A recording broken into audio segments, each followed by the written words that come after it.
정말 우리를 구원하는 진리가 뭘까? 여러분은 그 진리에 붙어 있습니까, 여러분? 잠깐 내 말씀을 다시 보고 싶습니다. 로마서 11장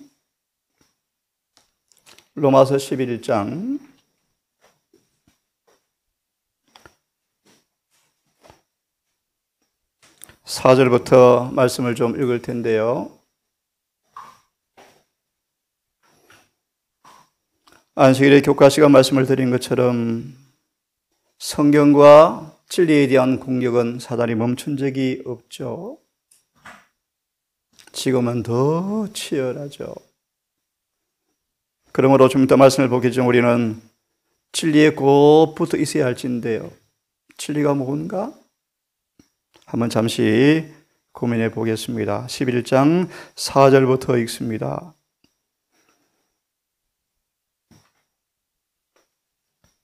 우리 앞의 말씀을 잠깐 요약하면 마치 온 이스라엘이 버림받은 것처럼 보입니다. 엘리야의 눈에 남은 자가 자신밖에 없는 것처럼 보입니다. 죄의 백성들이 그들을 위해서 보낸 선지자들을 죽입니다. 심지어 성경은 아들도 죽였죠. 그걸 맥락으로 보겠습니다. 4절의 말씀. 저에게 하신 대답이 무엇이뇨? 3절을 다시 더 보면 하나님 나마저 죽이려 합니다. 엘리야가 홀로 남은 것처럼 보이는 그 앞에 사람들은 엘리야도 죽이려 합니다. 4절. 저에게 하신 대답이 무엇이뇨? 내가 나를 위하여 바알에게 무릎을 꿇지 아니한 사람 7천을 남겨두었다 하셨나니. 예.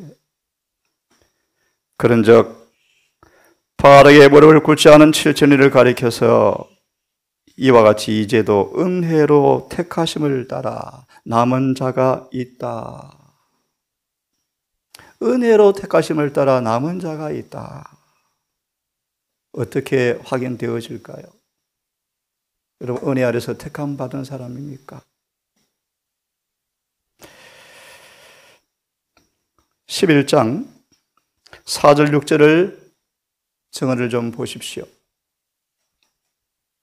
온 이스라엘이 배도하여 타락하여 엘리야가 홀로 남은 것처럼 부르짖을 때 엘리야마저 신앙에 사단의 무서운 도전 앞에 부르짖는 그때 은혜로 택하심을 받은 7천이 있다고 말씀하시는데 은혜로 택하심을 받은 남은 자 의미가 뭔가를 11장 4절 6절 선택의 조건들에 순응한 사람들이다 라고 가로에 중요한 구절을 인용하고 있습니다. 가로에 인용된 성경 구절 여러분 아시겠습니까? 창세전의 사랑 안에서 택하여 거룩하고 흠이 없는 사람들을 자녀로 될 것을 예정해 놓았다. 그리고요, 주님께서 우리를 대신해서 매를 맞았으므로 우리가 나음을 입었다. 그리고요, 이와 같이 부르심과 택하심을 굳게 하면 하늘의 가능을 넉넉히 주시겠다는 구절을 인용하고 있습니다. 선택의 조건들은 뭔가 봅니다. 주님께서 정하신 조건들에 순응하면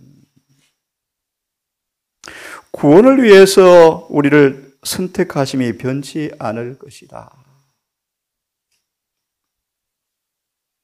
그분의 계명에 대한 완전한 순종은 성경을 첨가해서 설명합니다. 그분의 계명에 대한 은혜를 통해서 완전한 순종은 우리가 하나님을 사랑하며 죄에 의하여 강팍하게 되지 않았음을 증거한다. 그리스도는 매 시대마다 교회를 갖고 계신다. 일곱 교회 아시죠? 교회 안에는 교회와 맺은 관계에도 불구하고 향상이 없는 사람들이, 제가 말을 첨부합니다, 대다수다. 대다수다. 그제 가니까 우리 성령형제가 셋의 자손을 이야기해요. 한동안 가인의 자손과 셋의 자손은 떨어져 살았다. 셋의 자손이 가인의 자손과 떨어져 살 때에는 단순성과 순결성을 유지했다. 하지만 점차로 가인의 후손들이 점점 셋의 후손의 거치에 옮겨오므로 가인의 후손을 끊임없이 옮기다가 끝내는 어떻게 해요? 섞여 살게 되었다.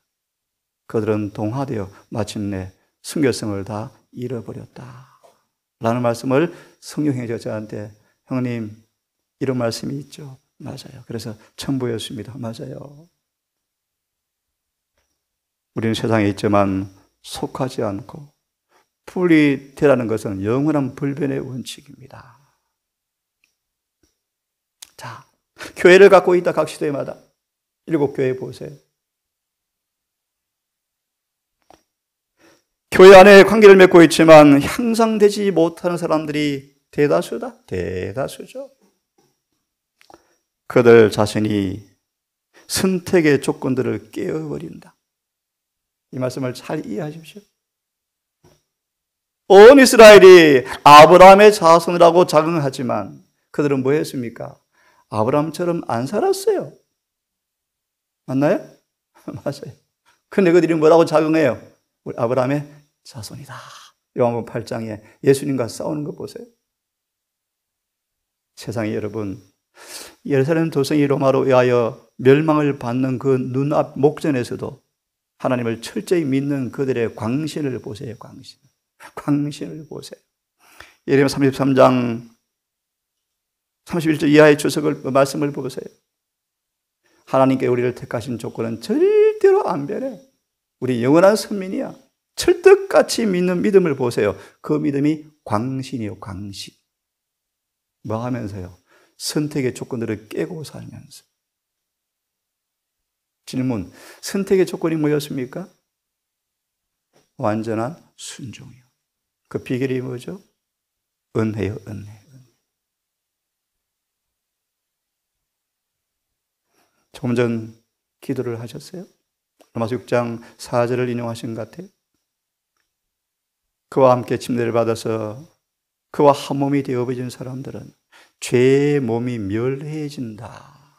왜 그런가? 다시는 죄에게 종로로 타지 아니하려 함이라. 그 구절을 인용했어요.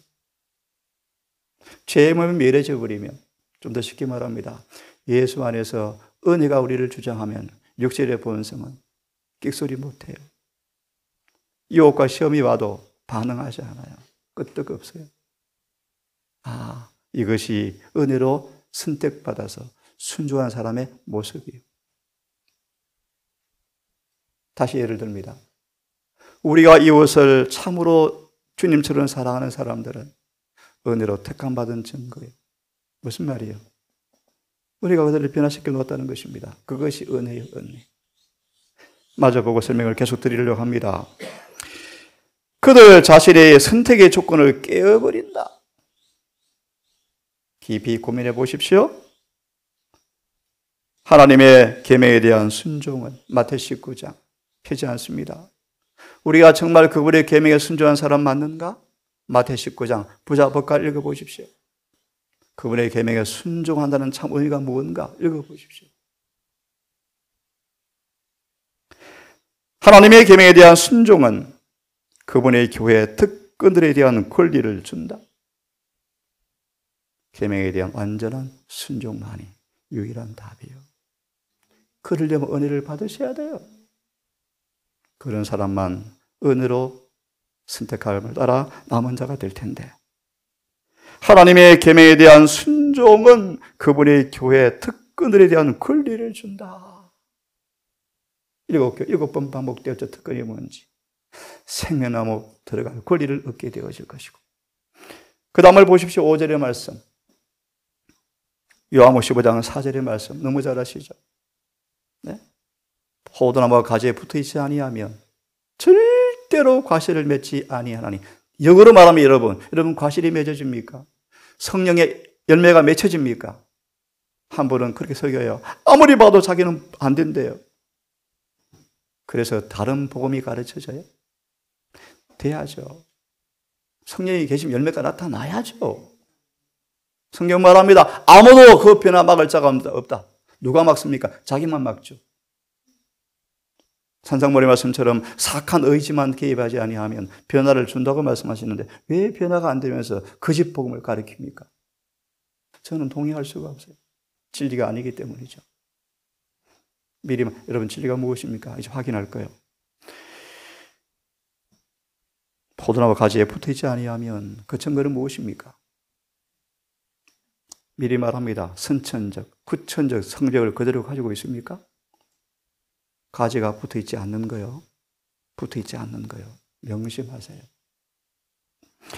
여기에 우리 영혼은 각자를 위하여 가장 귀중한 진리의 보석들이 있다. 어디에요? 요한복음 15장 4절에 있다. 포도나무 가지가 포도나무 붙어 있는가 없는가 어떻게 확인됩니까? 열매죠, 열매죠. 무슨 열매요? 예수님의 의가 우리 안에 나타나고 있죠. 당연하죠. 포도나무 가신 주님께 붙어 있으면 그분 열매가 맺히는 게 정상 아닙니까? 근데 안 된대요. 그래서 그렇게 산다고 하는 것은 엉터리예요. 예, 우리 보러 나는 그렇게 산다고 누가 말하겠습니까? 참남되죠. 더 겸손하고 바울처럼 내가 다 이룬 것도 아니요, 잡은 것도 아니요. 아직도 전쟁이 남아 있습니까? 남아 있죠. 그래서 성례의 계승문을 통과하기 전까지는 갑옷을 벗으시면 안 돼요. 여기에 성경상 유일한 선택의 교리가 있다. 청함을 받은 사람은 참 많지만 택함을 입은 사람은 적으니라. 혼인 예복을 입은 사람만 선택되어집니다. 마주보고 다른 말씀을 보려고 합니다. 그대는 충성됨으로, 다른 말로 완전한 순종. 모든 사람이 다른 길로 갈지라도 이것이 진리면 진리 그대로 사는 사람들. 충성됨으로 그리스도에 의하여 선택되었음을 증명할 수가 있다. 뭐 할 수 있다? 증명할 수가 있다. 그들은 포도나무에 붙어 삶으로. 나중에 성경구해 보세요. 포도나무에 붙어 살기 위해서는 퀴즈입니다. 먼저 무엇이 선행되어야 되죠? 주석에 나오는데요. 예, 분리가 선행되어야 한다. 그죠? 그래서 침례 요한을 보내신 거예요.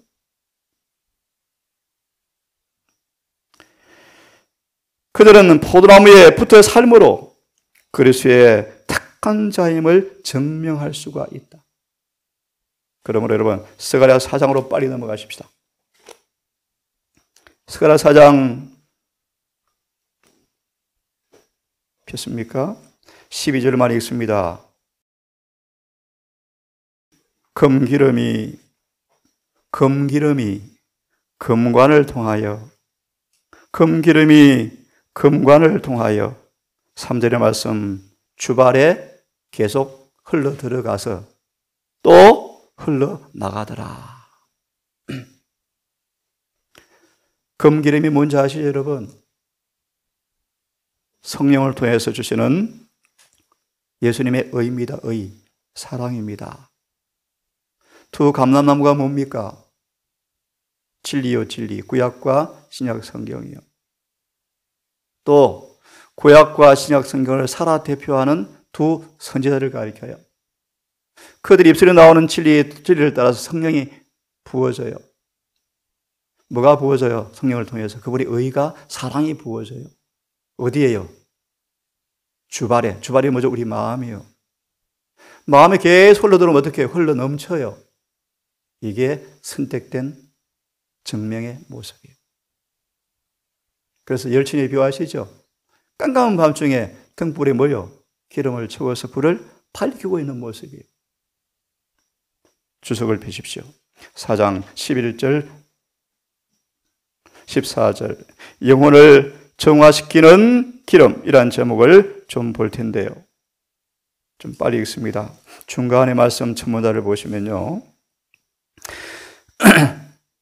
이 표상은 진리를 아노라고 주장하는 사람들 앞에 4장 11, 14절은 매우 중요한 성경 구절이다.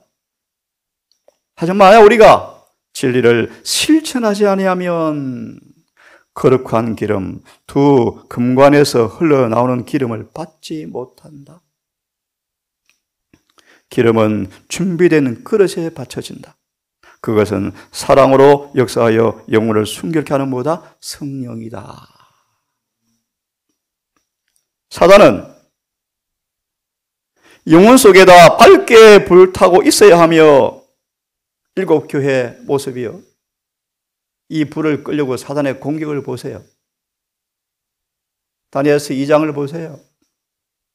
남방 유다 불이 꺼졌죠. 거의 성소와 백성들이 붙잡혀서 70년간 교회 불이 꺼졌죠. 그 불을 주님께서 어디에 옮겨놓으셨어요? 바벨론 궁적에 내 친구를 통해서 불을 밝히고 있는 모습이 1장이요. 1장. 차례로 메데 페르시아가 거짓 왕이 또 불 끌려고 애를 쓰는 거 보세요. 조서를 조장하고 내부에 복병을 넣어서 불 끌려고 애를 쓰고 외부에 끊임없이 공격하고 힘을 나약하게 하고 너희가 성벽 지어본들 되겠느냐? 어떻게 말씀대로 따라서 사냐? 누가 죄를 안 짓고 살 수 있느냐? 낙심시키고 느헤미야의 기별이에요. 하지만 끝까지 느헤미야는 손에 병기를 놓지 않고 벽돌을 쌓아서 마침내 성을 완성해요. 은혜를 따라서 택함받은 사람들은 반드시 있습니다. 여러분. 자, 돌아와서요. 사단은 영혼 속에 밝게 불타고 있어야 하며 선행으로 빛나야 하며, 그런데 사단은 그 불을 꺼버리기 위해서 무시무시한 힘을 다해 일하고 있다. 이게 다니엘서 요한계시록의 기밀이요. 근본 집회 때 다룰 거예요. 하나님이 세상 역사 공부하라고 다니엘서 주신 줄 아세요? 그 깊이를 보세요. 깊이를.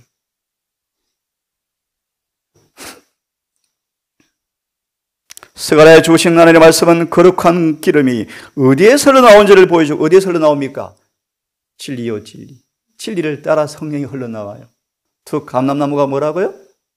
계시록 11장 대장터를 펴보시면 구약과 신약 성경이다. 그 구약과 신약 성경을 마음에 가진 사람이 누구요? 스룹바벨과 여호수아다. 이것이 두 정인이에요. 이들을 통해서 성소가 회복이 돼요. 성소가. 이 사명이 제림교회에 주었죠. 사단이 또 뭐 할까요? 무시무시하게 공격하고 있죠. 무시무시하게. 성녀들 숙제 낸 거 어제 해보셨습니까? 교묘해요. 여러분 잘 들어봐요. 얼마나 교묘한지 몰라요? 몇 걸음 말로? 들어보세요. 무시무시한 힘을 다하고 있는데 스가랴 말씀에서 금기름이 어디서 흘러나온다고요? 진리를 따라 흘러나와요. 진리를 따라. 그래서 양심 있는 한 기별자의 고백이요.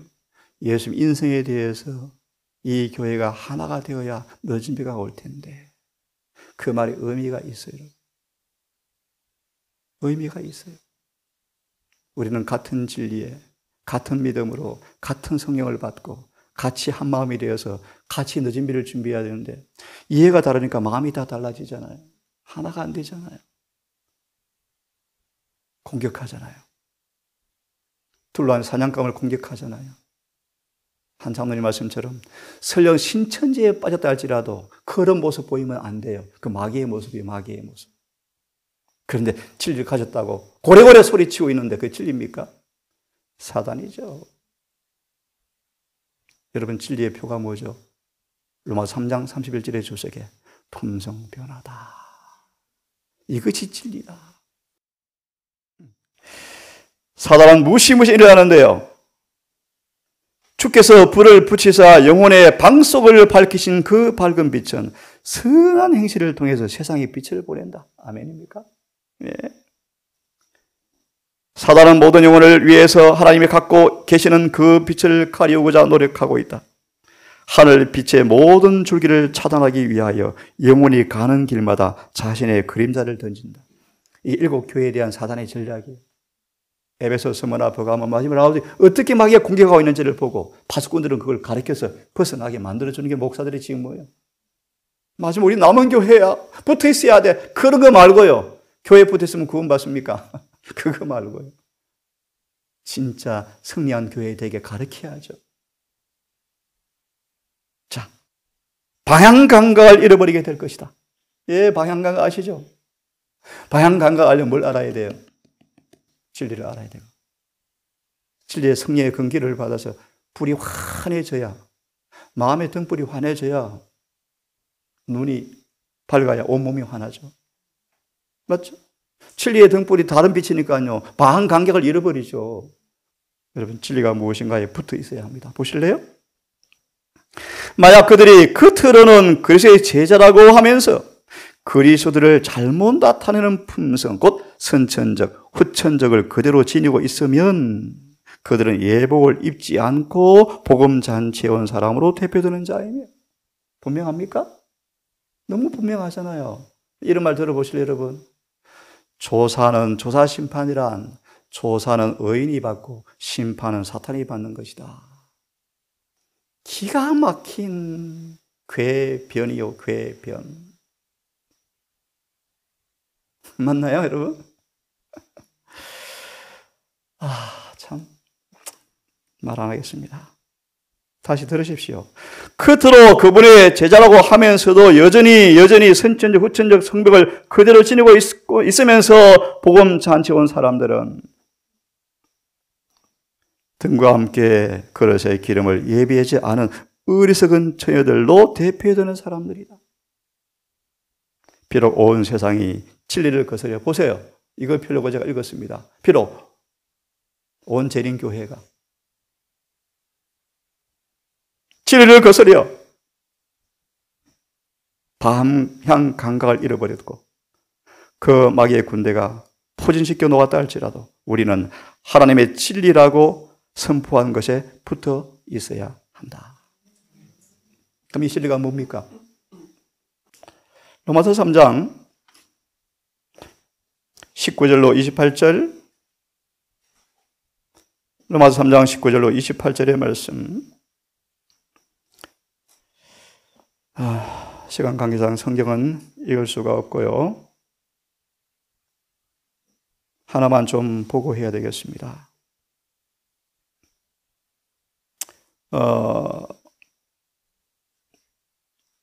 26절만 읽습니다. 이때 자기의 의로우심을 나타내사 자기도 의로우시며, 여러분 이 단어 어렵습니까? 자기도 의로우시며 또 자기만 의로우시며 라 아닙니다. 자기도 의로우시고 예수를 믿는 자도 의롭다 하려 하심이라. 3장 29절의 말씀, 주석의 말씀. 살아있는 세상에 보이는 표징이 뭔가? 짧게 읽습니다. 세상에 보여지는 표징이 뭔가? 그리스도를 믿음으로 말미암아 의로워지는 그 의는 품성 변화에서 나타난다.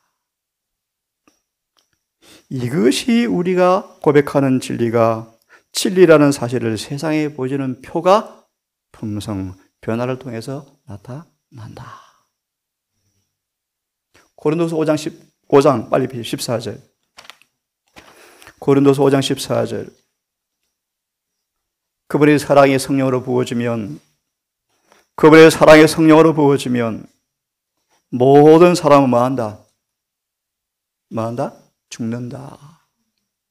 미리 결론. 이런 사람만 품성 변화가 일어난다. 이것이 진리에 붙어 있는 증거이다. 5장 14 주석을 빨리 펴시면, 사랑은 성화된 표징이란 제목에 펴십시오. 5장 14절 주석에 사랑은 성화된 의지의 결단이라는 말씀에 중간에 보시면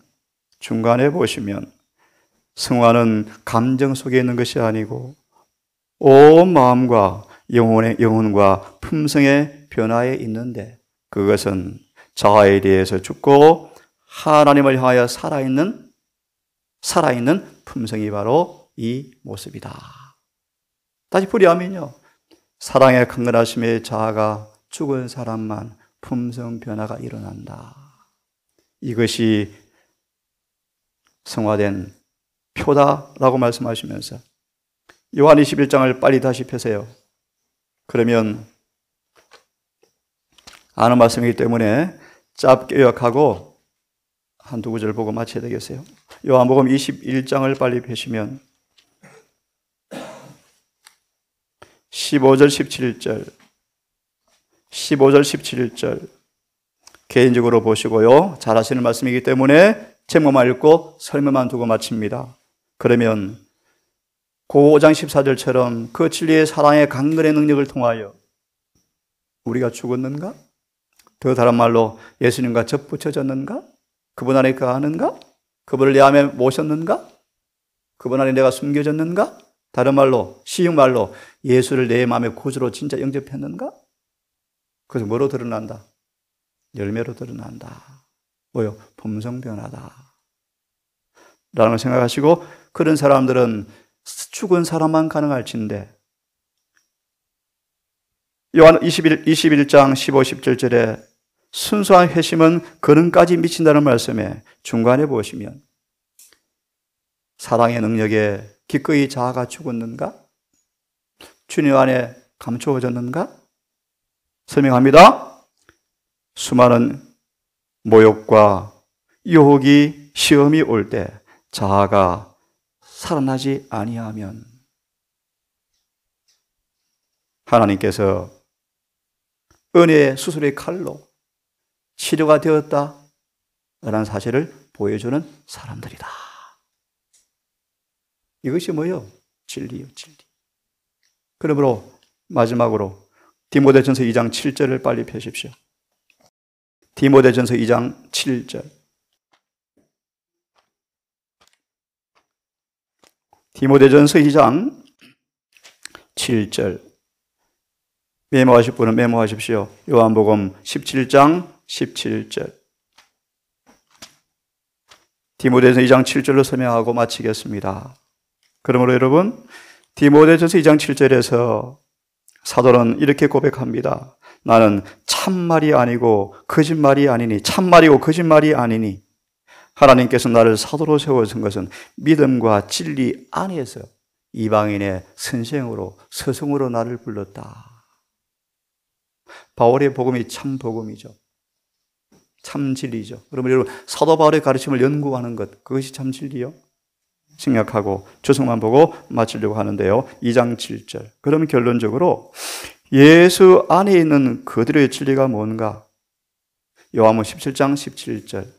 연결해서 짧은 설명으로 마쳐야 되겠습니다. 들으십시오.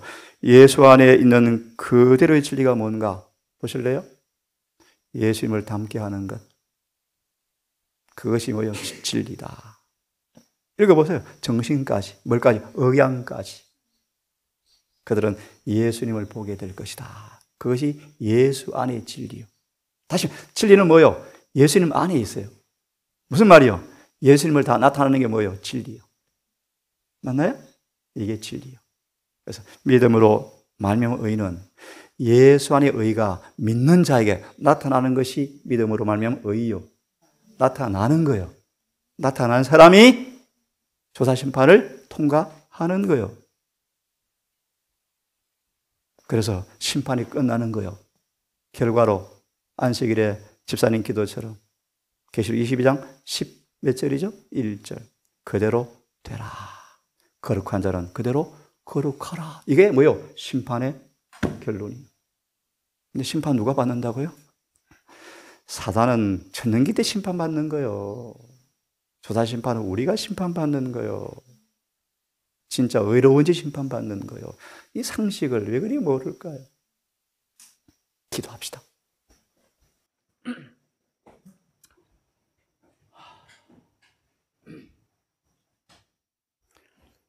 아버지, 이 아침 진지하게 우리가 자문해 봅니다.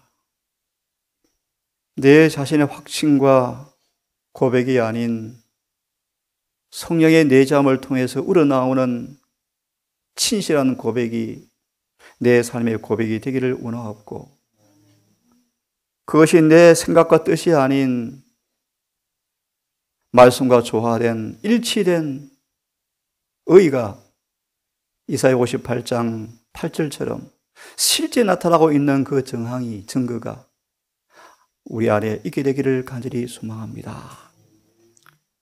무시무시한 사단의 공격에 교회가 불이 꺼져가고 다른 불이 단상에 대체되어져가는 무시무시한데, 스가랴 4장 11절 14절에 참 진리에 붙어 있으라고 말씀하신 주님, 그 진리가 무엇인가 연구하고 실천하여짐으로 로마서 11장 5절의 말씀처럼 엘리야처럼 충성된 모습으로 서기를 진심으로 소망합니다.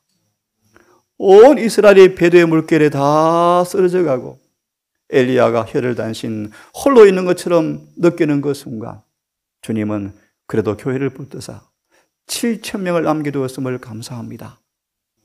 아버지, 오늘도 한 날이 시작이 되어집니다. 세상의 조류가 어떠하든 간, 세상의 문화가 어떠하든 간 우리는 진리에 붙어 있기를 고백합니다. 요동하지 않고 풍조에 휘말리지 아니하고 오직 진리와 성의 가마 안에 늘 자신을 들므로 주님께 우리를 조사 심판에 부르실 때 혼인 예복을 입은 모습으로 주님의 얼굴을 뵙기를 간절히 원합니다. 이 한 날 우리 모두를 지키시고 이 미천한 이 작은 동산을 불쌍히 보시고 모든 구성원들이 결정적 부흥과 계획을 통하여 진리의 살아있는 대표자, 불이 더 깨끗하게 선명하게 타오르는 그런 모습의 교회 되게 해주시기를 간절히 기도합니다.